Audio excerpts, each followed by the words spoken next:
আচ্ছা, নামাজ পড়ার পর আপনারা অনেকে বসে থাকেন না মসজিদে, সুবহানাল্লাহ, আলহামদুলিল্লাহ, লা ইলাহা ইল্লাল্লাহ, আল্লাহু আকবার, বসে তাসবিহ পড়েন।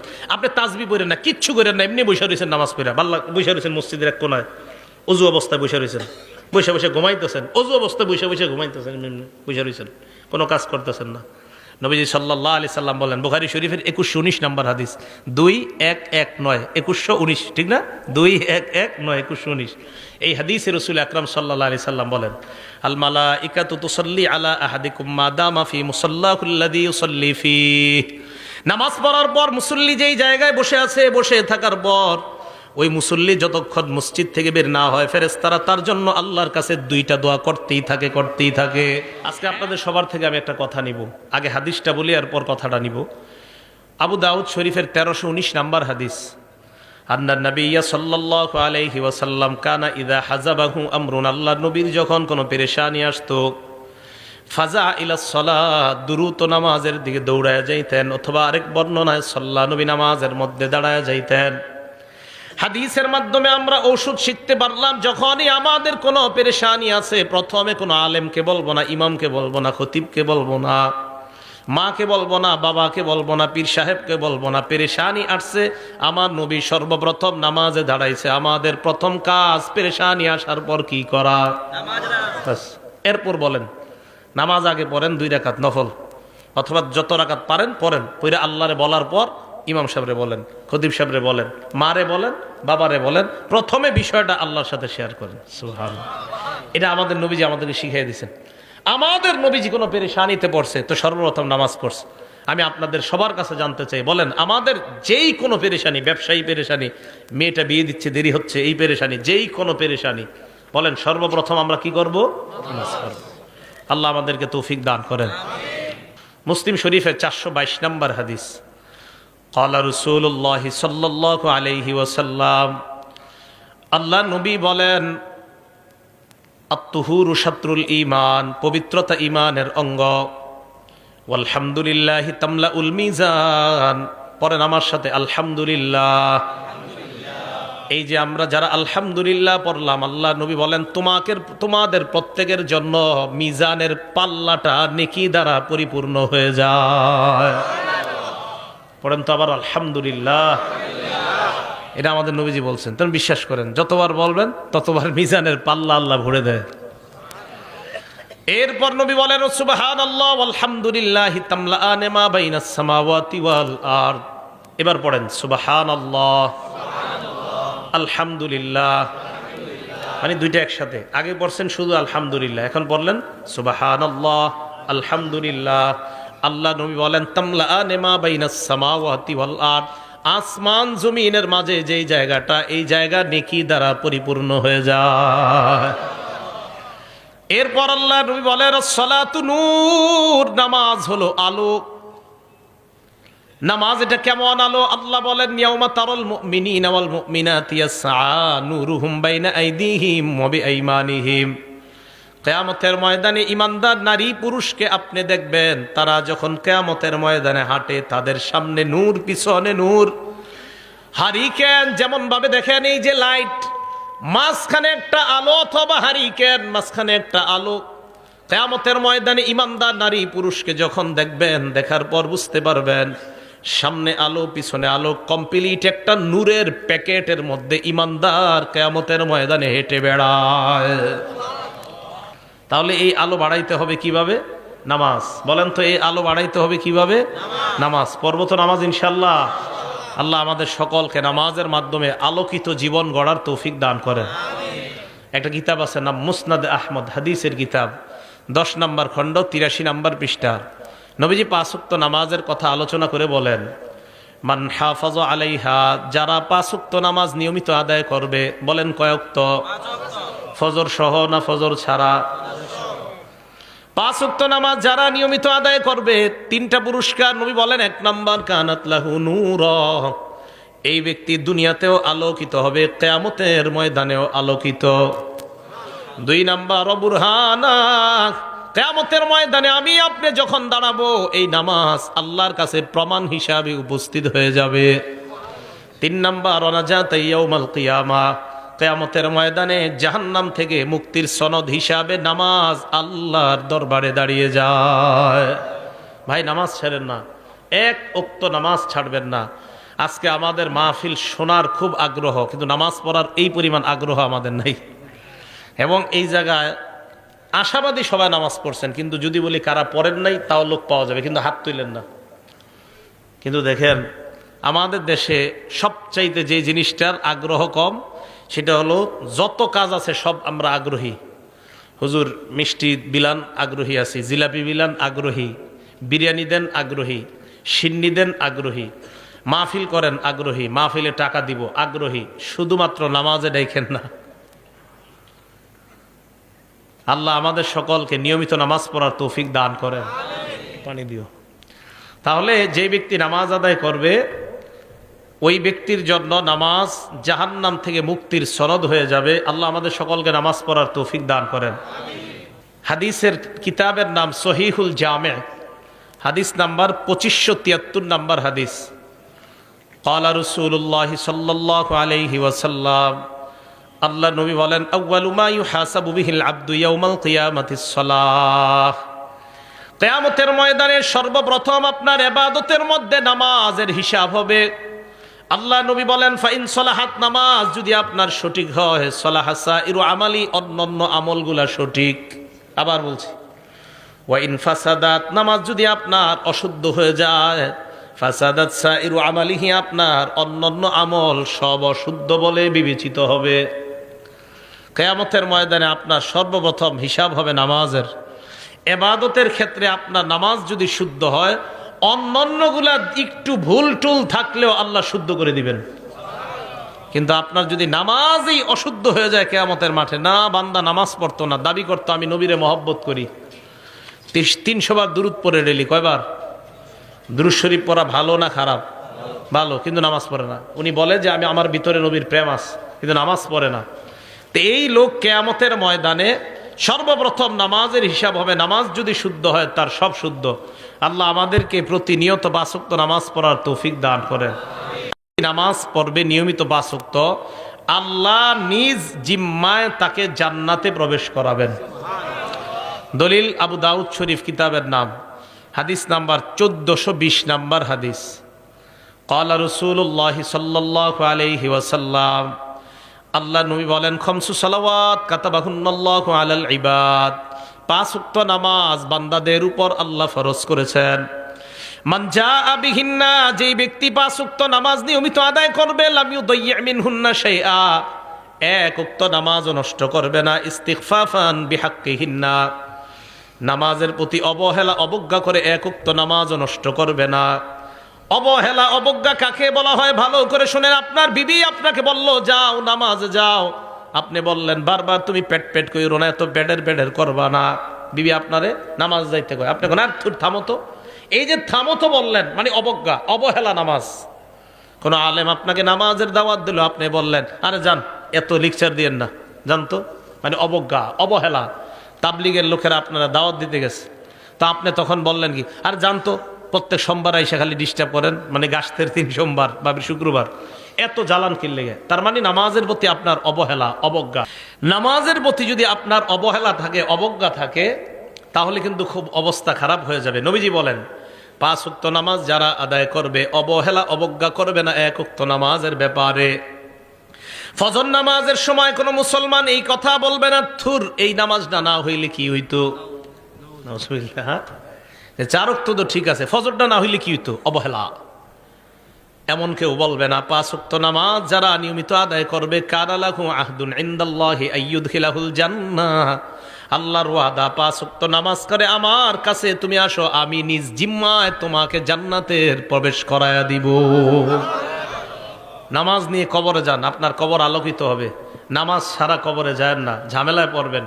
নামাজ ছাড়া কবরে গেলে মাটি 2 পাশ থেকে আপনাকে এমনভাবে চাপ দিবে, আপনার এই বুকের হাড্ডিগুলা একটা আরেকটার ভিতরে ঢুকবে। নামাজ ছাড়া কবরে যায় না ভাইও, নামাজ ছাড়া কবরে যায় না। আল্লাহ আমাদের সকলকে 5 ওয়াক্ত নামাজ পড়ার তৌফিক দান করেন। আমারে আপনারে আল্লাহ সৃষ্টি করছে অস্থিরতা দিয়া, অস্থিরতা। সূরা মাআরিজের 19 থেকে 23 নম্বর আয়াতে আল্লাহ বলেন, ইন্নাল ইনসানা খুলিকা হালুআ, মানুষকে সৃষ্টি করা হয়েছে অস্থির করে, মানুষ সৃষ্টিগতভাবে অস্থির, মানুষ জন্মগতভাবে তার মধ্যে অস্থিরতা কাজ করে। আল্লাহ পাক রব্বুল আলামিন বলেন ইযা মাসসাহুশ শাররু জাজুআ, মানুষকে যখন কোনো অকল্যাণ স্পর্শ করে জাজুআ, মানুষ উৎকণ্ঠিত হয়ে পড়ে। খারাপ সময় আসছে আপনার, তখন আপনার কিছুই ভালো লাগে না। ওয়া ইযা মাসসাহুল খায়রু মানুআ, তাকে যদি কোনো কল্যাণ স্পর্শ করে, যদি টাকা পয়সা হয়ে যায়, ৫-১০ তালা বাড়ি হয়ে যায়, মানুআ, তখন কৃপণ হয়ে যায়, দিতে চায় না। টাকা পয়সা হয়ে গেলে দিতে চায় না। তবে দেখেন, ১ অস্থির, ২ উৎকণ্ঠিত, ৩ কৃপণ। আল্লাহ বলেন ইল্লাল মুসাল্লিন আল্লাযীনা আলা সালাতিহিম দাঈমুন, যারা নিয়মিত নামাজ আদায় করে তাদের মাঝে এই ৩টা স্বভাব থাকবে না। নামাজি যদি টাকাওয়ালা হয়, নামাজি যদি অর্থওয়ালা হয়, নামাজি যদি টাকাওয়ালা কোটি কোটি টাকার মালিক হয়ে যায়, আল্লাহ বলেন তার মধ্যে অস্থিরতা কাজ করবে না, উৎকণ্ঠাভাব কাজ করবে না। যাকাত আদায় করলে কোনো ক্ষতি হওয়ার চিন্তা তার মধ্যে থাকবে না, কারণ সে নিয়মিত নামাজ পড়ে। নামাজ যে ব্যক্তি নিয়মিত পড়বে, তার ১ কোটি টাকা যাকাত যদি আসে, সে চিন্তা করবে না যাকাত আসছে, আল্লাহ টাকা দিছে, ১ কোটি টাকা যাকাত আসছে, তো কি হয়েছে, ১ কোটি আমি দিয়ে দিব। কে যে নিয়মিত নামাজ পড়বে, তার মধ্যে এই পেরেশানিও আসবে না। ১ কোটি টাকা, এটা নামাজের ভিতরে এটা আসবে না। আরে আমি তো এরকম মানুষ চিনি যিনি ৫ কোটি ১০ কোটি ১,০০০ কোটি টাকা যাকাত দেয়, এমনও মানুষ আছে, তাদের মধ্যে এটা কাজই করে না। কেন? কেন? নামাজ পড়ে নিয়মিত, এই নামাজ তার অন্তরের মধ্যে এই জাতীয় চিন্তা আনায় না। ১ কোটি টাকা তুমি যাকাত দিয়ে দিবা, এই চিন্তা তার মাঝে আসে না। কেন? সে জানে যে আল্লাহ আমারে দিছে, যাকাত আসছে, দিয়ে দিব আমি, বাস, এটা টেনশনের কি আছে। তাহলে নামাজি ব্যক্তি অস্থিরতা কাজ করে না তার মধ্যে। আল্লাহ আমাদের সকলকে নিয়মিত নামাজ পড়ার তৌফিক দান করেন। ইন্নাস সালাতা তানহা আনিল ফাহশাই ওয়াল মুনকার, যেই ব্যক্তি নামাজ নিয়মিত আদায় করে, অশ্লীলতা অপছন্দনীয় কাজ থেকে নামাজ তাকে হেফাজত করে নেয়। এটা একটু বুঝেন। এই আয়াত নিয়ে সবার অভিযোগ আছে, বিশেষ করে যুবকদেরও, এলাকার অনেক মুরব্বীদের অভিযোগ আছে। সূরা আনকাবুতের ৪৫ নম্বর আয়াতে আল্লাহ বলছে, নিশ্চয়ই নামাজ অশ্লীলতা থেকে মুক্তি দেয়।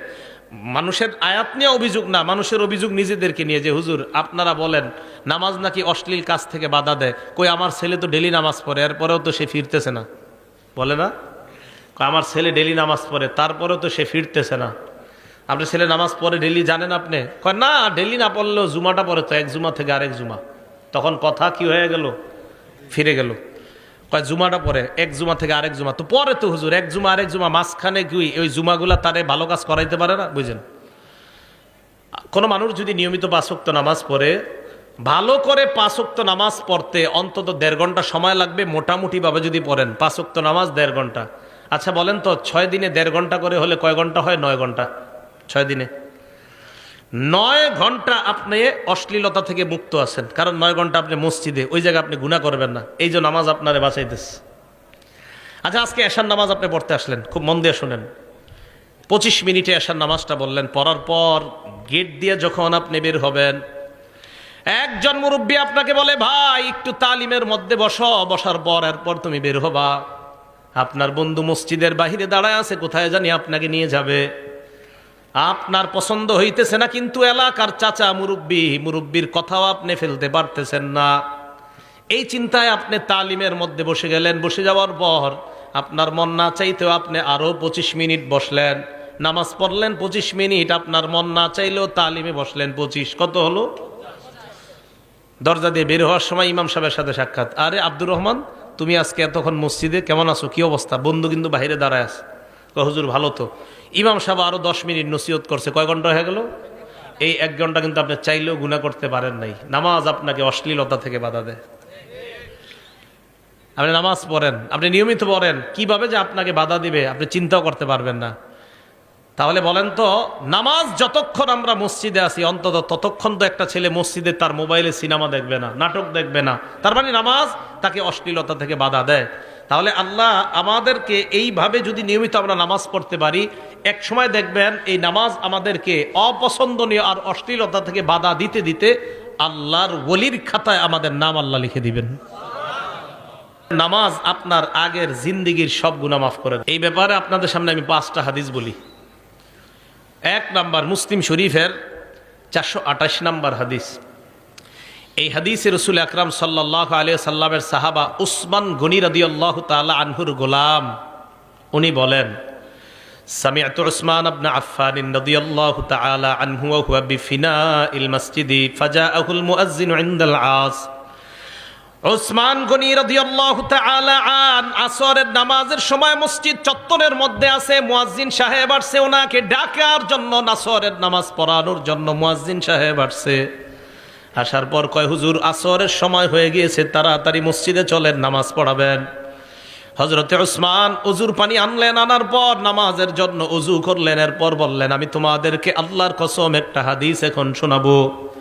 হযরতে উসমান বললেন, ইন্নী সামি'তু রাসূলুল্লাহি সাল্লাল্লাহু আলাইহি ওয়াসাল্লাম ইয়াকুল, আল্লাহ নবীকে আমি বলতে শুনলাম, লা ইয়াতাওয়াদ্দাউ রাজুলুন মুসলিমুন, কোন মুসলমান যখন ওযু করে, ওযু করার পর ভালোভাবে ওযু করে, করার পর নামাজের মধ্যে দাঁড়ায়, ফাইসাল্লি সালাতা, নামাজ আদায় যখন করে, করার পর ইল্লা গফারাল্লাহু লাহু মা বাইনাহু ওয়া বাইনাল্লাতি তালিহা, নামাজ আদায় করতে দেরি, তার আগের গুনাহগুলা আল্লাহ মাফ করতে দেরি হয় না।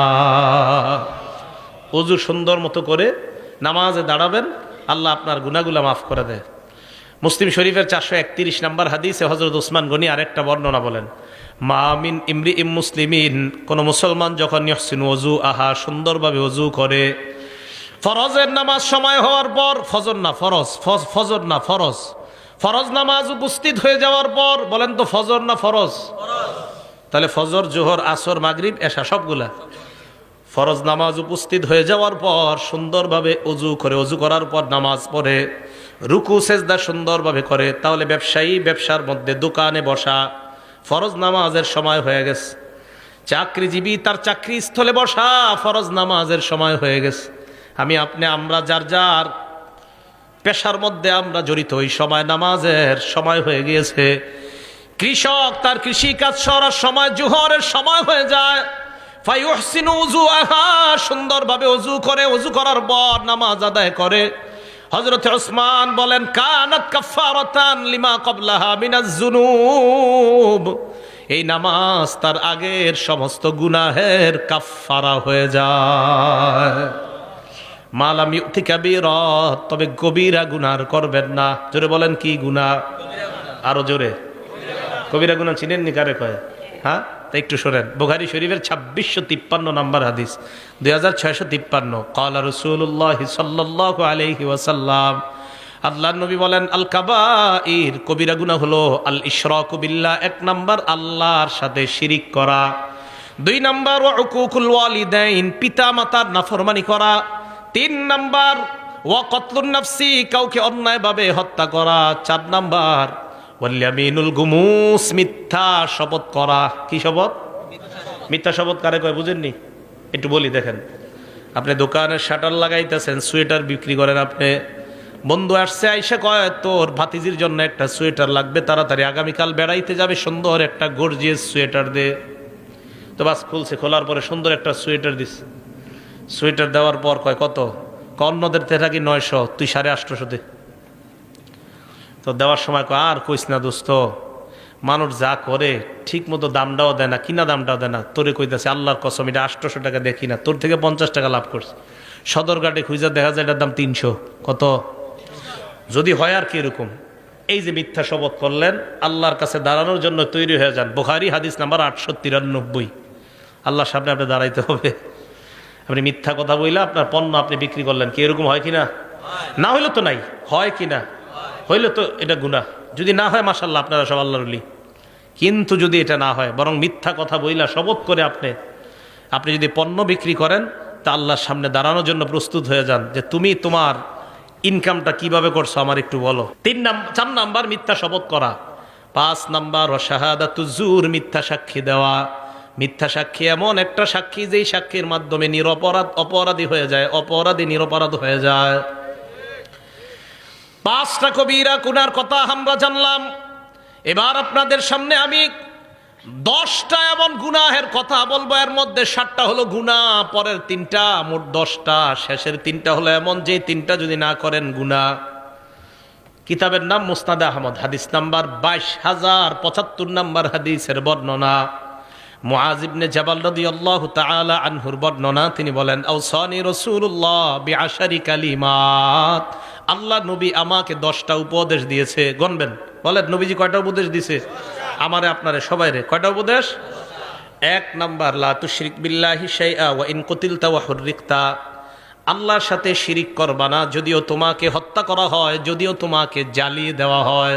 বলেন, হত্যা করা হয়, জ্বালিয়ে দেওয়া হয়, আল্লাহর সাথে কি করা যাবে না? আল্লাহর সাথে শিরিক চিনেননি কারে কয়? গরু জবাই করছেন, জবাই করার সময় বললেন আব্দুল কাদের জিলানির নামে জবাই করলাম, এটা কি শিরিক?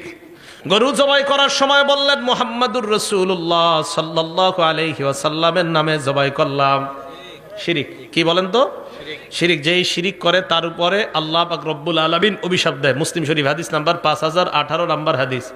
এই হাদিসে রাসূল আকরাম সাল্লাল্লাহু আলাইহি সাল্লাম বলেন, লানাল্লাহ মান লাআনা ওয়ালিদা, ওই ব্যক্তিকে আল্লাহ অভিশাপ দেয় যেই ব্যক্তি তার মা বাবারে অভিশাপ দেয়। কোন সন্তান যদি তার বাবাকে বলে আপনার মতো বাবা না হইলে আমার অনেক ভালো হইতো, এই ছেলেরে আল্লাহ অভিশাপ দেয়। কোন ছেলে যদি তার মাকে বলে তুমি আমার মা না হইয়া অন্য কেউ মা হইলে ভালো হইতো, এই সন্তানকে আল্লাহ অভিশাপ দেয়। আসেনি এমন সন্তান? 2 নাম্বার, লাআনাল্লাহ মান যাবাহা লিগাইরিল্লাহ, ওই ব্যক্তিকে আল্লাহ অভিশাপ দেয় যেই ব্যক্তি পশু আল্লাহ ছাড়া অন্যের নামে জবাই করে। হুজুর 7 নামে কোরবানি দেন, আজকে থেকে বাংলার কোয়েন না। হুজুর 7 নামে কোরবানি দেন, এটা আর বলবেন না। হুজুর 3 নামে কোরবানি দেন, আর বলবেন না। বলেন আমার সাথে, 7 জনের পক্ষ থেকে।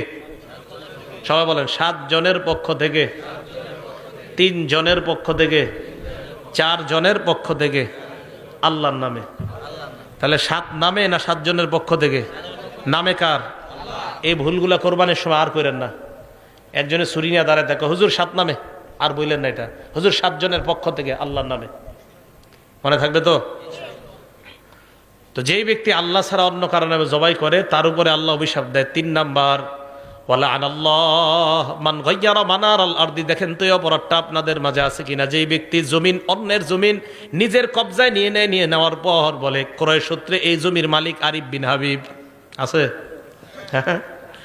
অন্যের জমিন সামান্য, এই সামান্য একটু জমিন যদি আপনার আয়াত্তে নিয়ে বাস লিখে দিয়েছেন, ক্রয় সূত্রে এই জমির মালিক হাজি মোহাম্মদ অমক, তার উপর আল্লাহ অভিশাপ দিতে থাকে। আল্লাহ 24 ঘন্টা তার উপর অভিশাপ চলতে থাকে। সে হজ করছে 50 বার, কয়বার? এই হজ করা অবস্থায় অভিশাপ চলতেছে, আরেকজনের জমি মেরে হজ করতেছে। এগুলো 3 নাম্বার। 4 নাম্বার, লাআনাল্লাহ মান আওয়া মুহদিসা, যে ব্যক্তি কোনো বেদাতিকে আশ্রয় দেয় ওই ব্যক্তিকে আল্লাহ অভিশাপ দেয়। আপনাদের এলাকায় সালাগাই দিয়ে এক ব্যক্তি ঘুরতেছে, হঠাৎ আপনারা মনে করলেন লোকটা সালাগাই দিয়ে কেন হাঁটতেছে, মনে হয় ভিতরে কিছু আছে। চিন্তা ভাবনা কইরা তারা আপনারা পীর বানায়া দিয়ে এলাকার মধ্যে খানকা খুইলা দিলেন। আল্লাহ নবী কয় তোমার উপর আল্লাহ 24 ঘন্টা অভিশাপ দেয়, কারণ তুমি কেন বাটপারকে জায়গা দিলা। তাহলে শিরিক করা যাবে না। আবার আসেন আগের জায়গায়, নবীর 10 উপদেশ মনে আসেনি? ওখান থেকে এই হাদিসে আসলাম। 1 নাম্বার, আল্লাহর সাথে শিরিক করবা না, যদিও তোমাকে হত্যা করা হয়, যদিও তোমাকে জ্বালিয়ে দেওয়া হয়।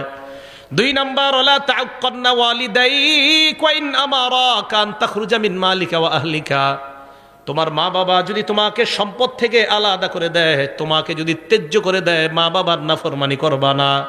ঘর থেকে বের করে দিছে, সম্পদ থেকে বের করে দিছে, তুই পাবি না সম্পদ, এরপরেও মা বাবার সাথে নাফরমানি করা যাবে না। এখন মা বাবা বের করবে কি? ছেলে মা বাবারে বের করে দেয়।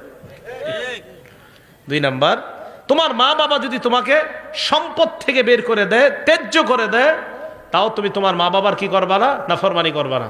3 নাম্বার, এই 3 নাম্বারটা শুনেন, ওয়ালা তাতরুকান্না সালাতান মাকতুবাতান মুতাআম্মিদা, বলেন ইচ্ছাকৃতভাবে, বলেন 1 ওয়াক্ত ফরজ নামাজ ছেড়ে দিবা না। নবীজি বলেন ইচ্ছাকৃতভাবে 1 ওয়াক্ত ফরজ নামাজ ছেড়ে দিবা না। ফাইন্না মান তারাকা সালাতান মাকতুবাতান মুতাআম্মিদান, কেউ যদি 1 ওয়াক্ত ফরজ নামাজ ইচ্ছাকৃতভাবে ছেড়ে দেয়, ফাকাদ বারিআত মিনহু জিম্মাতুল্লাহ, আল্লাহর জিম্মা তার থেকে উঠে যায়, ওই বান্দার দায়িত্ব আর আল্লাহ নেয় না। যা তোর যা মন চায় কর। 1 ওয়াক্ত ফরজ নামাজ যদি কেউ, সবাই মন দিয়ে শোনেন, 1 ওয়াক্ত ফরজ নামাজ যদি কেউ ইচ্ছাকৃতভাবে ছেড়ে দেয়, তার থেকে আল্লাহ জিম্মা উঠায় নেয়, তোমার যা মন চায় করো, আমি তোমার দায়িত্ব নিচ্ছি না। ভাই কথাটা খুব খুব খুব কঠিন কথা। বালিশে মাথা লাগায় চিন্তা করেন, 1 ওয়াক্ত নামাজ ইচ্ছাকৃতভাবে ছেড়ে দিলে আল্লাহ কষ্ট পায় আপনার উপরে, আল্লাহ রাগান্বিত হয়। যা, তোর যেমন চায় কর। তুমি দুনিয়ার সব পারলা, আর আমার জন্য নামাজটা পড়ার সময় তোমার যত অজুহাত, আমার কাপড় ঠিক নাই, আমার এই কাজ আছে, সেই কাজ আছে। মুসলমান দুনিয়ার সব করতে পারে, নামাজের সময় হাজারো অজুহাত দাঁড় করায়। তো নবীজি বলছেন, এক ওয়াক্ত নামাজ যদি কেউ ইচ্ছাকৃতভাবে ছেড়ে দেয়, তার থেকে আল্লাহর যে একটা দায়িত্ব আছে এই বান্দার জন্য উঠে যায়। তো যেমন চায় কর। তাহলে 3 নাম্বার, ওয়াদা করা যায় এক ওয়াক্ত নামাজ ইচ্ছাকৃতভাবে স্বেচ্ছায় সজ্ঞানে আর ছাড়বো না ইনশাআল্লাহ। আল্লাহ কবুল করেন। 4 নাম্বার, আল্লাহ নবী বলেন, ওয়ালা তাশরাবান্না খামরা, মদ পান করবা না, গাঁজা খাইবা না, চিপায় চুপায় ইয়াবা টানবা না। কি টানবা না? ইয়াবা, গাঁজা। চিপা চুপায় বৈশা গাঁজা টানা যাবে না, ইয়াবা টানা যাবে না, মদ পান করা যাবে না। ফাইন্নাহু রাসু কুল্লি ফাহিশা, মাদক সমস্ত অশ্লীলতার দরজা খুলে দেয়। 5 নাম্বার, ইয়াকা ওয়াল মাসিয়া, গুনাহ থেকে বাঁচো, নাফরমানি থেকে বাঁচো। ফাইন্না বিল মাসিয়াতি হাল্লা সাখাতুল্লাহ, নাফরমানির মাধ্যমে আল্লাহর গজব দুনিয়াতে নেমে আসে। নাফরমানির কারণে আল্লাহর গজব দুনিয়াতে আসে। আমাদের বাংলাদেশের লোকেরা কি কয় জানেননি? আল্লাহ আপনি করোনা না, আরো বেশি কিছু দেন, এরপরে আমরা নাফরমানি ছাড়বো না। আরো ভয়ঙ্কর কিছু দেন, আপনি যা মন চায় দেন, নাফরমানি ছাড়বো না। এর প্রমাণ, এই গজবের পরেও আমাদের দেশে কিভাবে কোন দেশের নর্তুকি আইনা নাচানো হয়, যে আরো বড় গজব দেন, আপনি আরো বড় গজব দেন, সমস্যা নাই আল্লাহ, সমস্যা নেই। আর গজব যে আরো বড় আসবে, এটা আবু দাউদ শরীফের 4019 নাম্বার হাদিসে নবী বলে দিছে, গজব আরো আসবে, অপেক্ষা করেন। হ্যাঁ বলছি, নবীজি বলছেন, আবু দাউদের 4019 নাম্বার হাদিস, ইবনে মাজা, আবু দাউদ না, ইবনে মাজার 4019 নাম্বার হাদিসে নবী বলছে, গজব আরো আসবে আমাদের দেশে, অপেক্ষা করতে হবে আমাদের। কি নবীজি বলছে, কোন দেশের মধ্যে যখন মানুষ ঘোষণা দিয়ে অশ্লীলতা করে, কি দিয়ে? ঘোষণা দিয়ে, প্রকাশ্যে ঘোষণা দিয়ে যখন অশ্লীলতা করবে কোন দেশের মানুষ, ওই দেশে এমন এমন গজব আসবে যেই গজবের নাম অতীতের মানুষ কখনো শুনে নাই। করোনার নাম মানুষ শুনে নাই, ওমিক্রনের নাম মানুষ শুনে নাই, সিডর আইলা নাইলার নাম মানুষ শুনে নাই। তাহলে একের পরে এক নামে, এমন নামে গজব আসবে যে নাম আগে দুনিয়াতে ছিল না। এই জন্য দেখেন, করোনার কারণে কত কোটি কোটি মানুষ বেকার হয়ে গেল। এরপরে কিভাবে এমন গজবের কাজ করা হয় যে কাজের কারণে গজব আসে। আমি তো মনে করেছিলাম করোনার পরে আমাদের দেশের 90% মানুষ মনে হয় নামাজি হয়ে যাবে, তাদের ধ্যান ধারণা সব পাল্টায় যাবে, কিন্তু না, গজবের ইলেকট্রনিক মিডিয়া আমাদের এই যুব সমাজ সহ পুরা বাংলাদেশ সহ গোটা দুনিয়াটাকে ধ্বংসের দ্বার প্রান্তে নিয়ে গেছে। গজব আরো দেও আল্লাহ, সমস্যা নাই, আরো অপরাধ করবো আমরা, তুমি দেও যেমন চায়। মানুষের ভাবসাব এমন অপরাধের। ওয়াইয়াকা ওয়াল মাসিয়া, 5 নাম্বার নবীজি উপদেশ দিলেন, নাফরমানি কইরো না, নাফরমানির কারণে আল্লাহর গজব আসে।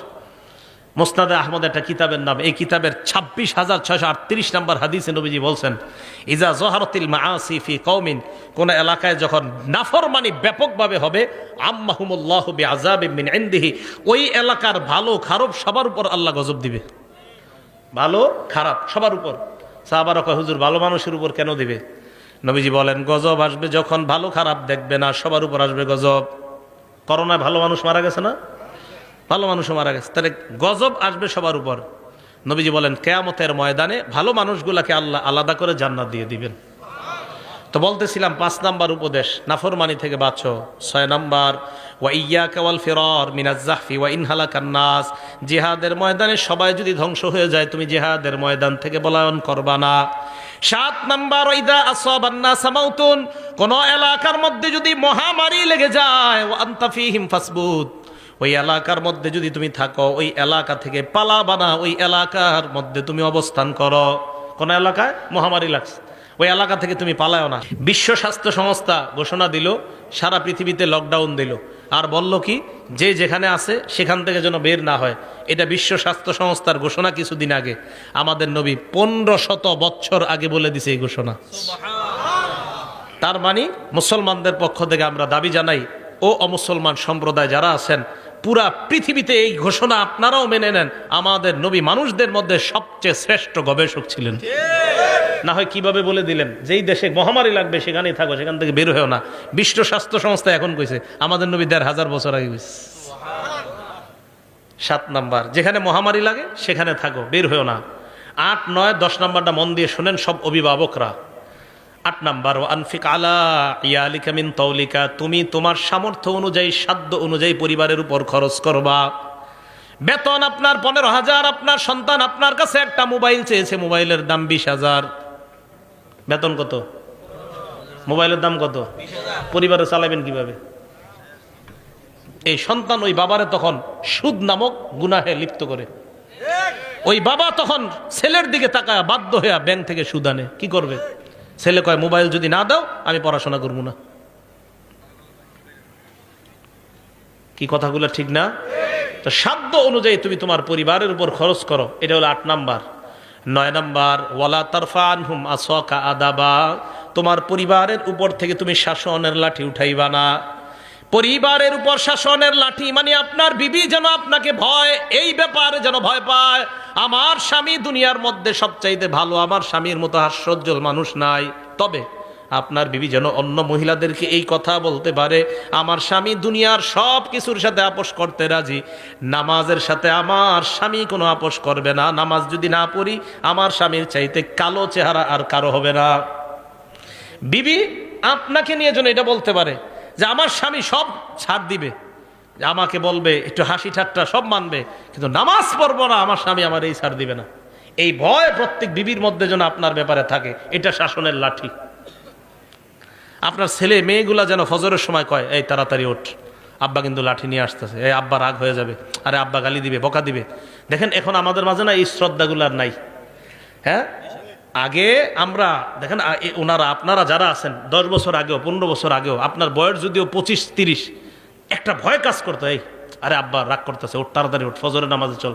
তার মানে বাবার প্রতি সন্তানদের একটা ভয়, এটা শ্রদ্ধা থেকে এই ভয়টা কাজ করতো। আমেরিকার বিশাল বড় লোক হয়ে যাওয়ার পরেও সন্তান বাবার সামনে যখন আসতো একদম বিড়ালের মতো নিচে দিয়ে তাকায় দেয়, কারণ আমার সামনে যিনি উনি আমার বাবা, আমি তার সন্তান। এই শ্রদ্ধাবোধগুলা নাই। জানেন কেন নাই? এই মিডিয়া, এই মোবাইল আমাদের বাবা আর সন্তানের এই শ্রদ্ধার সম্পর্ক নষ্ট করে দিচ্ছে। কেন জানেন? বাবা, সন্তান, স্ত্রী একসাথে বৈশা সিনেমা দেখে যেই ঘরের মধ্যে, আপনি বলেন ওই সন্তান ওই বাবাকে কিভাবে শ্রদ্ধা করবে? করবে না। তাহলে 9 নাম্বার, সন্তান পরিবারের উপর থেকে শাসনের লাঠি বুঝে আসছে সবার। আপনার সন্তানরা যেন এই ভয় থাকে, এই শোন তাড়াতাড়ি নামাজে চল, নামাজে না গেলে আব্বা কিন্তু জি রাগ করবে। এই ভয় সন্তানদের মাঝে থাকাটা, এটা হলো শাসনের লাঠি। 10 নাম্বার, ওয়া আখিফুম ফিল্লাহি আজ্জা ওয়া জাল, তোমার পরিবারকে তুমি সব সময় আল্লাহর ব্যাপারে ভয় দেখাও। পরিবার যেন গুনাহ দিকে ধাবিত না হয়। তাদেরকে বলো মরণের পর 2টা ঠিকানা, একটা হলো জান্নাত আর একটা হলো জাহান্নাম। আমি আবার বলি একবারে, আপনারা দেখেন একটু মনে রাখতে পারেন কিনা। 1 নাম্বার, আল্লাহর সাথে শিরিক করা যাবে না। 2 নাম্বার, মা বাবার সাথে নাফরমানি করা যাবে না। 3 নাম্বার, ফরজ নামাজ ইচ্ছাকৃতভাবে ছেড়ে দেওয়া যাবে না। 4 নাম্বার, মাদক পান করা যাবে না। 5 নাম্বার, আল্লাহর নাফরমানি করা যাবে না। 6 নাম্বার, জিহাদ যদি কখনো ফরজ হয়ে যায় জিহাদের ময়দান থেকে পলায়ন করা যাবে না। 7 নাম্বার, মহামারী কবলিত এলাকায় থাকলে ওই এলাকা থেকে পলায়ন করা যাবে না। 8 নাম্বার, সাধ্য অনুযায়ী পরিবারের উপর খরচ করা। 9 নাম্বার, পরিবারের উপর থেকে শাসনের লাঠি না উঠানো। 10 নাম্বার, পরিবারকে আল্লাহর ব্যাপারে ভয় দেখানো। টানলে ঘরে টানায় রাখবেন, এগুলা কাজে লাগবে। আমাদের নবীজির উপদেশ তো খুব কাজে লাগবে। দেখবেন খুব কাজে লাগবে যে আমাদের নবীর উপদেশ এগুলা, তখন আপনার ভিতরে একটা শ্রদ্ধা কাজ করবে। আমি আরিফ বিন হাবিবের উপদেশ না, এগুলা নবীজির উপদেশ। এগুলো রসুল আকরাম সাল্লাল্লাহু আলাইহি সাল্লাম আমাদেরকে বলছেন। বলেন দামি কথাগুলা না? আল্লাহ আমাদেরকে আমল করার তৌফিক দান করেন। বলেন তো কোত্থেকে আসছে এই জায়গায়? মুসলিম শরীফে 431 নাম্বার হাদিস, যে হাদিসে হযরত উসমান বলছে নামাজ পড়লে সব মাফ, কবিরা গুনাহ করা যাবে না। এইখান থেকে এই কবিরা গুনাহগুলা জানলাম আমরা। মুসলিম শরীফের 440 নাম্বার হাদিস। এই হাদিসে রাসূল আকরাম সাল্লাল্লাহু আলাইহি সাল্লাম বলেন, as-salawatul khams, 5 ওয়াক্ত নামাজ। ফজর পড়ছেন, জোহর পড়ছেন, আসর পড়ছেন, মাগরিব পড়ছেন, এশা। দেখেন নামাজ ফাঁকা, নামাজ ফাঁকা। মাঝখানে আপনার কিছু ভুলভ্রান্তি হয়ে গেছে, পরের নামাজটা পড়ার কারণে আগের গুনাহগুলা মাফ। বুঝে আসছে না সবার? এবার আল্লাহ নবী বলেন, ওয়াল জুমআতু ইলাল জুমআ, এক জুমা থেকে আরেক জুমা, মাঝখানে তুমি সালাত আদায় করছো, সব করছো, এরপরেও কিছু গুনাহ তোমার রয়ে গেছে, এখনো মাফ হয় নাই। 5 ওয়াক্ত নামাজও পড়ছেন, সব করছেন, এরপরে আল্লাহ কয় ঠিক আছে, আছে তো এখনো তোর সুযোগ, জুমার নামাজটা আদায় করলেন, আগের ওই নামাজও পড়ছেন, সব করছেন, এরপরেও কিছু গুনাহ এখন আটকায় আছে। আল্লাহ নবী বলেন জুমা পড়লা, আগের গুনাহগুলা মাফ। করতে করতে আপনার বছর শেষ হয়ে গেছে, রমাদান উইলা রমাদান, এক রমজান থেকে আরেক রমজান এসে গেছে, মাঝখানে আপনি নামাজ ছাড়েন নাই, জুমাও ছাড়েন নাই, সব আপনি করছেন, এরপরে আপনার কিছু অপরাধ এখনো জুইলাস। নামাজ পড়ছেন, অপরাধ তো অনেক মাফ হয়েছে, জুমা পড়ছেন মাফ হয়েছে, কিন্তু এখনো কিছু আছে। আল্লাহ নবী কয় রমজান মাস পাইলা, সুন্দরভাবে রমজান আদায় করো, আগের এক বছরের সব মাফ। মুকাফফিরাতুন মা বাইনাহুন্না, আগের যা আছে সব মাফ। রমজানটা সুন্দরভাবে কাটানোর তৌফিক দান করেন। মুসলিম শরীফের 1409 নম্বর হাদিস। এই হাদিসে রাসূল আকরাম সাল্লাল্লাহু আলাইহি সাল্লাম বলেন মাসালুস সালাওয়াতিল খামসি কামাসালি নাহরিন জারিন গামরিন আলা বাবি আহাদিকুম ইয়াগতাসিলু ফীহি কুল্লা ইয়াউমিন খামসা মাররাত। তোমাদের কারো বাড়ির দরজার সামনে একটা পুকুর আছে, প্রবাহিত পুকুর, প্রবাহমান একটা নদী আছে, এই নদীর মধ্যে তুমি 5 বার গোসল করলা অথবা ওযু করলা। বলেন তো আমরা যদি আমাদের ঘরের সামনে একটা নদীর মধ্যে 5 বার গোসল করি, শরীরে ময়লা থাকবে? নবী বলেন 5 ওয়াক্ত সালাত তুমি আদায় করে নাও, তোমার জিন্দেগির গুনাহগুলা ওই ময়লার মতো আল্লাহ ধুয়ে মুছে সাফ করে দেয়। আচ্ছা, আরেকটা বর্ণনা আপনাদের শোনাই। নাম ফাতহুল বারি, 4 নম্বর খণ্ড, 344 নম্বর পৃষ্ঠা। তবে এই ফাতহুল বারির লেখকের নাম ইবনে রজব। আব্দুল্লাহ ইবনে মাসউদ রাদিয়াল্লাহু তাআলা আনহু বলেন তাহতারিকুনা, গুনাহের আগুনে তোমরা জ্বলতেছো। ফাইদা সাল্লাইতুমুল ফাজরা, ফজর নামাজ যখন তুমি পড়লা, গসালাতহা, তোমার জিন্দেগির এই গুনাহ নামক ছাইগুলা ফজরের নামাজ ধুয়ে মুছে সাফ করে দেয়।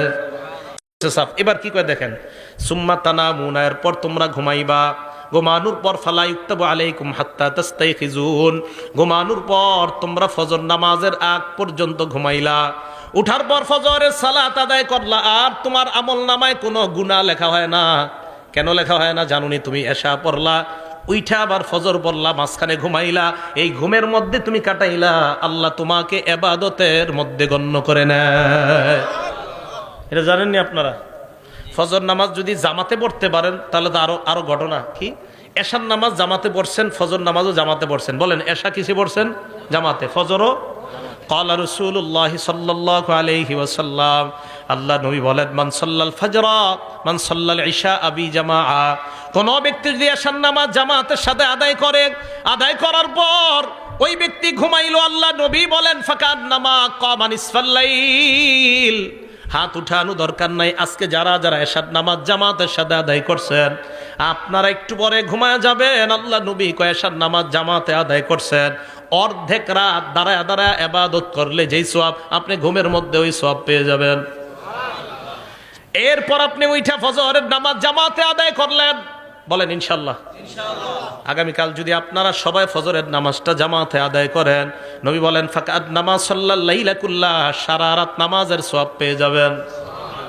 মুসলিম শরীফের হাদিস, 1377 নম্বর হাদিস। তাহলে নামাজ যদি আমরা পড়ি, এশা পড়ে যদি ঘুমাই, আর উঠা যদি ফজর পড়ি, বলেন ঘুমও ইবাদতে গণ্য করে নিবেন কে? আল্লাহ। কি পড়বো তো ইনশাআল্লাহ। নামাজ পড়লে আমার আপনার মর্যাদা আল্লাহ বাড়ায় দেয়। মুসলিম শরীফের 480 নম্বর হাদিস। নবীজির গোলাম সাওবান রাদিয়াল্লাহু তাআলা আনহুর কাছে এক ব্যক্তি আসছে। আসার পর প্রশ্ন করলেন, আমাকে এমন একটা আমলের ব্যাপারে বলো যে আমলটা করলে আমাকে আল্লাহ জান্নাত দিবেন। 3 বার এই প্রশ্ন করছে। 3 বার এই প্রশ্ন করার পর নবীজির গোলাম বললেন সালতু আন যালিকান নবিয়্য সাল্লাল্লাহু আলাইহি ওয়াসাল্লাম, আমি আল্লাহ নবীকে এই প্রশ্নটা করেছিলাম মর্যাদা কিভাবে বাড়ে। নবীজি জবাব দিলেন আলাইকা বিকাসরাতিস সুজুদ, তুমি বেশি বেশি সিজদা দিবা, নামাজ যত পড়বা তত তোমার সিজদা হবে। ফাইন্নাকা লা তাসজুদু লিল্লাহি সাজদা, আপনি যখন একটা সিজদা দেন, ইল্লা রাফাকাল্লাহু বিহা দারাজা, এই এক সিজদায় আপনার মর্যাদা বেড়ে যায়। আবার সিজদা দিলেন আপনার গুনাহ মাফ হয়ে যায়। এক সিজদা দিলে মর্যাদাও বাড়ে, গুনাহ মাফ হয়। আরেক সিজদা দিবেন, আবার মর্যাদা বাড়ে, আবার গুনাহ মাফ হয়। এবার আপনাদের কাছে আমি জানতে চাই, নবীর কাছাকাছি জান্নাতে কারা থাকতে চান? আসলে থাকতে চান? হাত নামান। নবীজির সাহাবা নাম মনে রাখবেন, রবিআ ইবনে কাব। বলেন কি নাম? রবিআ ইবনে কাব বলেন কুনতু আবিতু মা রাসূলিল্লাহি সাল্লাল্লাহু আলাইহি ওয়াসাল্লাম, আল্লাহ নবীর সাথে আমি রাত্রি যাপন করলাম। রাতের বেলা আল্লাহ নবীর ওযুর পানি আমি এনে দিলাম, আর নবীর প্রয়োজনীয় জিনিসগুলো আমি এনে দিলাম। নবীকে আমি অজুর পানি দেওয়ার পর আল্লাহ নবী আমাকে বললেন সাল, এই মেয়ে আমার কাছে কিছু চাও। সাহাবা বলেন নবীজি আমারে বললেন আমার কাছে কিছু চাও, যা চাইবা তাই দিমু, চাও। সুবহানাল্লাহ। আচ্ছা আমি আর আপনি হইলে কি চাইতাম বলেন তো? আপনাদের কথা কি, আমি হইলে মনে করতাম যে একটা বাড়ি টাড়ির ব্যবস্থা করে দেন, এরকমই। দেখেন আমাদের নবীজি সাহাবা কত বুদ্ধিমান। উনি বললেন ইয়া রাসূলুল্লাহ ইন্নী আসআলুকা মুরাফাকাতাকা ফিল জান্নাহ, আমি জান্নাতে আপনার সাথে থাকতে চাই। হ্যাঁ তুমি কি কও? কয় যে এটাই চাই। নবীজি কয় আওয়া গায়রা জালিকা, এছাড়া আর কিছু চাও না? কয় না, এটাই চাই, আমি জান্নাতে আপনার সাথে থাকতে চাই। নবীজি বললেন ফাআইন্নী আলা নাফসিকা বিকাসরাতিস সুজুদ, তাহলে বেশি বেশি সিজদা করো, নামাজ পড়ো, যত বেশি নামাজ পড়বা জান্নাতে আমার তত কাছে থাকবা। তাহলে আশেক রাসূল পাওয়া গেল। নামাজ পড়লে আশেক রাসূল, নামাজ বেশি পড়লে তাকে আশেক রাসূল বলা হবে। আবার বলছি, যে যত বেশি নামাজ পড়বে সে তত বেশি নবীকে মহব্বত করবে। যে যত বেশি নামাজ পড়বে সে দাবি করতে পারবে আমি তত বেশি আশেক রাসূল। আর যে নামাজ পড়বে না, নামাজ না পড়ে শুধুমাত্র লাফায় আর চিল্লাচিল্লি করে আর দাবি করে আমি নবীকে মহব্বত করি, সে আশেক রাসূল না আশেকে শয়তান। নামাজ পড়তে হবে, নামাজ ছাড়া যাবে না। আপনি চিন্তা করেন একদিনও নামাজ পড়ে না, বছরে একটা অনুষ্ঠান করে লাফায় আর আমার ভিতরে নবীর প্রেম আছে। আরে তাহলে বলেন তো আশেক রাসূল কি নামাজ ছেড়ে দিলে হবে না নামাজ পড়লে? নবীজির কাছে থাকা যাবে নামাজ ছাড়লে না পড়লে? আমি এটা যে মানে আমার মন চাই এই হাদিসটা আমি পুরো বাংলাদেশের ঘরে ঘরে গিয়ে বলি যে নামাজ পড়লে আশেক রাসূল হয়, নামাজ না পড়লে হয় না। এই যে নবী বলছেন মুসলিম শরীফের 481 নম্বর হাদিসে নবী বলছেন যে তুমি যত সেজদা করবা জান্নাতে আমার তত কাছে থাকবা। আমি আপনি বলতেছি না, নবীর প্রেম যত থাকবে তত জান্নাতে, নামাজ পড়ি আর না পড়ি নাউজুবিল্লাহ। আমার নবী কয় না, যত বেশি নামাজ পড়বা তত বেশি তোমার মাঝে আমার মহব্বত পয়দা হবে আর তুমি তত কাছে আমার জান্নাতে থাকবা। নবী বলে একটা, আমি আপনি স্লোগান দিয়ে আরেকটা, কিভাবে হবে? আপনারা আজকে এশার নামাজে হাইটা হাইটা মসজিদে গেছেন কারা দেখি? এইবার হাত তোলেন, সমস্যা নেই। হাইটা হাইটা গেছেন না মসজিদে? হাত নামান। হাইটা যারা মসজিদে গেছেন, মুসলিম শরীফের 1407 নম্বর হাদিস, ক্বালা রাসূলুল্লাহ সাল্লাল্লাহু আলাইহি ওয়াসাল্লাম, আল্লাহ নবী বলেন মান তাতাহহারা ফি বাইতিহি, যে ব্যক্তি ঘরে ওযু করে, তাহলে একটা সুন্নাত যদি পারেন পালন করেন, পারেন যদি ওযুটা ঘরে করবেন। করার পর এরপর আপনি ঘর থেকে বের হলেন, এই যে দরজা দিয়ে এই যে বাহিরে পাটা রাখছেন, মসজিদে যাবেন। কানাত খতওয়াতা, আপনার দুই পা দুই ভাগ হবে আল্লাহর কাছে। কিভাবে? প্রথম আপনি পাটা রাখলেন, তাহুত্তু খতিয়া, পা রাখার সাথে সাথে আপনার গুনাহ মাফ। এরপর আল উখরা তারফাউ দরজা, আরেকটা পা রাখলেন আপনার মর্যাদা বাড়ছে। তাহলে নামাজের দিকে যদি আপনি যান, সুম্মা মাশা ইলা বাইতিম মিন বুয়ুতিল্লাহ, আপনি যদি ওযু করার পর আল্লাহর কোনো ঘরের দিকে রওনা করেন, এক পা ফালাইবেন গুনাহ মাফ, আরেক পা ফালাইবেন মর্যাদা বেড়ে যায়। তাহলে যত বেশি হাইটা মসজিদে যাবেন তত সওয়াব। এক সাহাবা অনেক দূর থেকে মসজিদে আসতো, অন্যান্য সাহাবারা কয় মিয়া তুমি একটা বাহন কিনতে পারো না, বাহন দিয়ে আসবা। কয় না, নবীজি বলছে যত হাইটে আসবো তত সওয়াব, তাই আমি বাহন কিনি না। কয় মিয়া তুমি মসজিদের আশেপাশে ঘরটা বানাইতে পারো না? কয় না, নবী বলছে যত দূর থেকে আসবো তত বেশি সওয়াব। মসজিদে সকাল সন্ধ্যা কয়বার যাই আমরা? বলেন কয়বার যাই? 5 বার। বুখারী শরীফের 662 কত হয়? 600।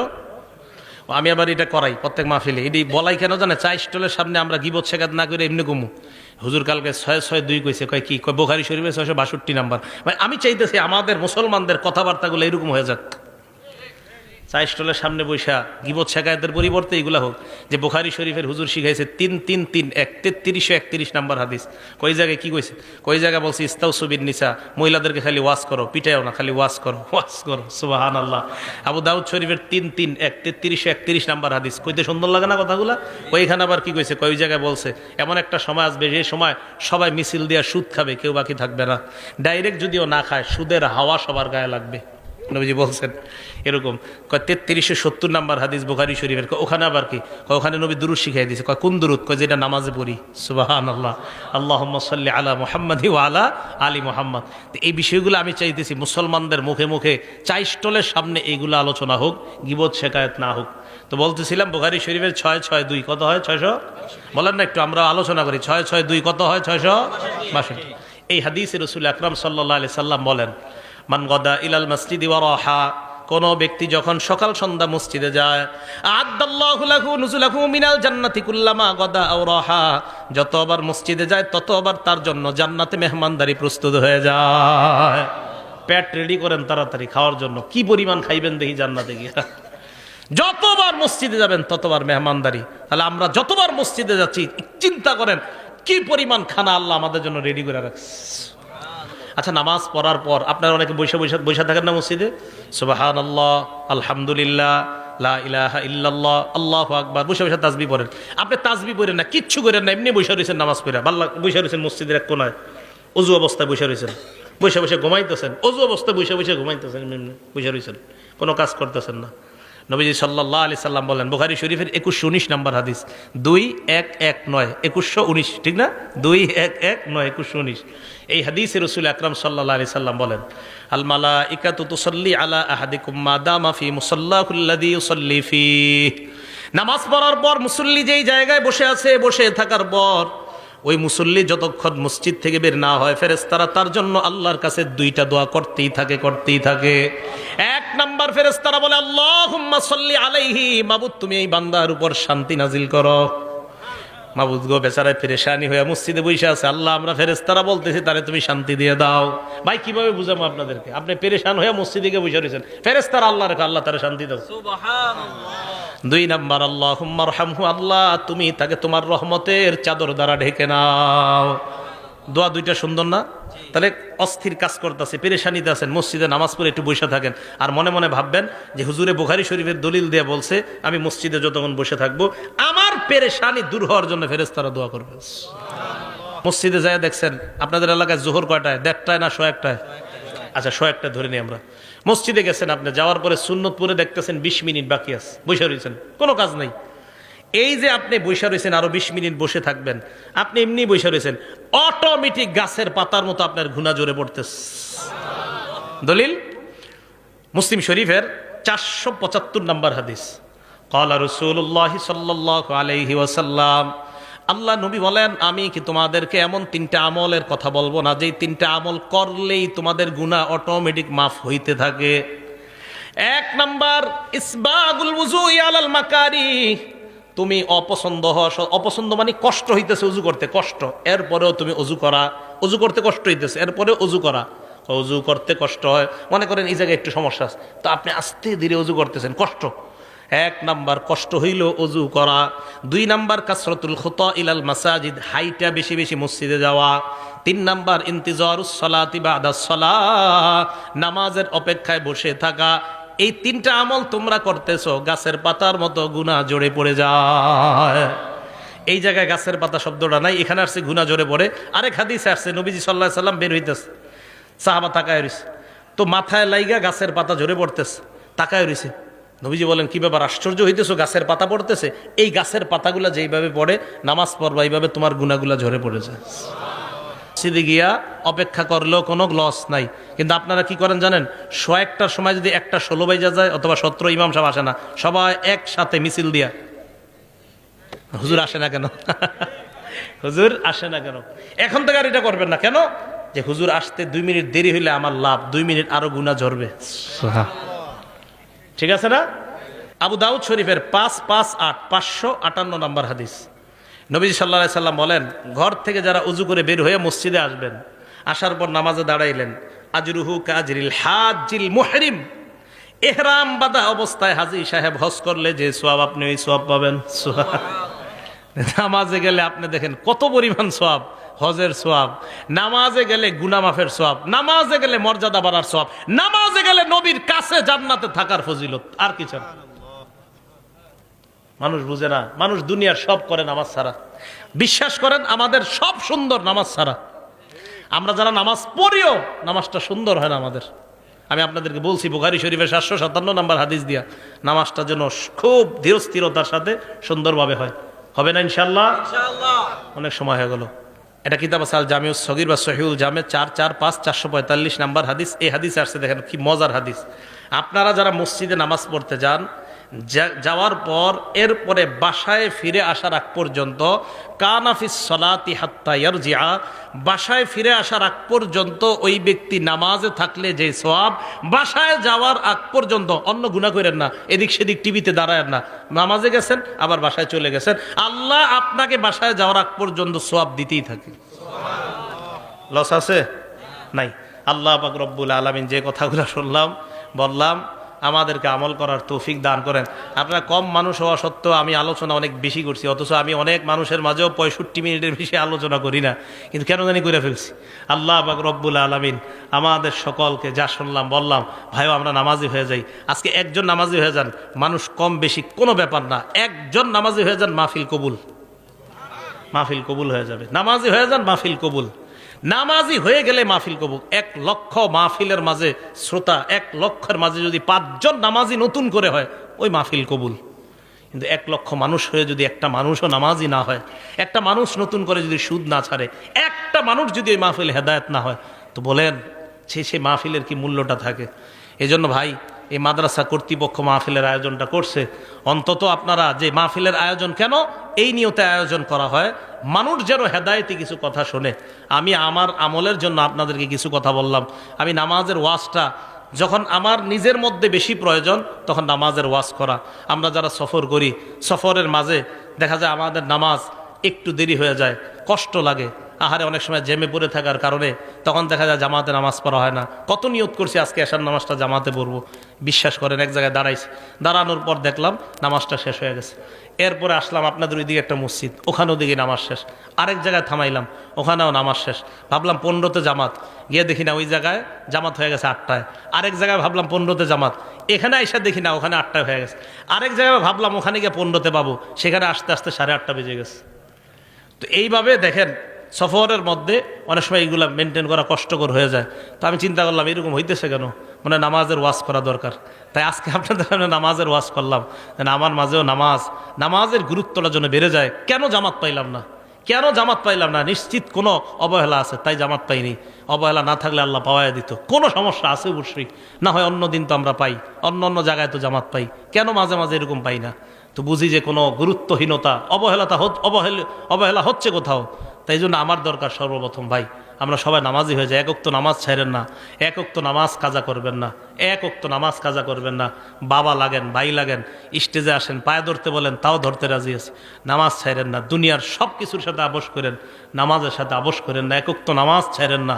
বিশ্বাস করেন, নামাজ যদি আপনি ছেড়ে দেন, আল্লাহ আপনি নামাজ ছেড়ে দিলে আর কবে আপনি আল্লাহরে রাজি করবেন বলেন?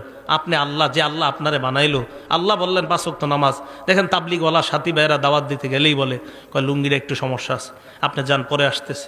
7 দিন দাওয়াত দেয়, তাও একই কথা বলে পরে আসতেছে। সব কিছু তার রেডি আছে। একটু ভাবেন তো, আপনার যদি গিয়ে বলতো 1 প্যাকেট বিরিয়ানি দেওয়া হবে, কেউ হাসবেন না? আপনাকে নামাজের কথাটা বললে আপনি বলেন একটু পরে আসতেছে। আপনি একটু সত্যি করে বলেন যে আপনাকে একটা বিরিয়ানির কথা যদি বলতো, কাচ্চি দেওয়া হবে 1 প্লেট, ঠিক আপনি চলে আসতেন। তাহলে আপনি 1 প্যাকেট কাচ্চির কাছে আপনারা নিজে আনতে পারেন। তো আল্লাহ বলতেছে একটু নামাজে আসো, তখন আপনি কত অজুহাত দাঁড় করান, ভাই একটু দোকানে থাকতে হবে, হুজুর এই সমস্যা আছে, সেই সমস্যা। আজকে থেকে একটা নিয়ত করে ফেলেন, পৃথিবীর সব জায়গায় অজুহাত দাঁড় করালেও নামাজের ক্ষেত্রে কোনো অজুহাত দাঁড় করাবো না, ঠিক আছে না? ইনশাল্লাহ। এখন কথা হলো, আজকে তো ওয়াজ করে চলে গেলাম, আপনাদের মাঝে এগুলো থাকবে কিভাবে? মসজিদে নিজেদের মধ্যে নামাজের আলোচনা বেশি করবেন। নিজেদের মাঝে যখন নামাজের আলোচনা বেশি হবে, চা দোকানের সামনে নামাজের আলোচনা বেশি হবে, ক্ষেতের পাশে 2 জন দাঁড়ায় গল্প করতেছেন, যখন নামাজের আলোচনা বেশি হবে, দেখবেন যেই জিনিস আপনার মাঝে কম আমলের ক্ষেত্রে ওইটার আলোচনা বাড়াইয়া দিবেন, আমল শুরু হয়ে যাবে ইনশাআল্লাহ। তো দেখবেন যদি যে আমার মাঝে মনে নামাজের গুরুত্ব একটু কম, তখন নামাজের আলোচনা বেশি আরেকজনের সাথে করবেন। আসেন মুরব্বী, একটু নামাজের ব্যাপারে আপনি আমারে কিছু শিখান, আমি আপনারে কিছু শিখাই। তো দেখবেন নতুন করে নামাজের প্রতি আবার জজবা তৈরি হইতেছে। আল্লাহ পাক রব্বুল আলামিন আমাদের সকলকে, এলাকার নারী পুরুষ সকলকে আল্লাহ 5 ওয়াক্ত নামাজ সময় মতো যেন পড়তে পারে আল্লাহ তৌফিক দান করেন। আমিন। ওয়া আখিরু দাওয়ানা আনিল হামদুলিল্লাহি রাব্বিল আলামিন।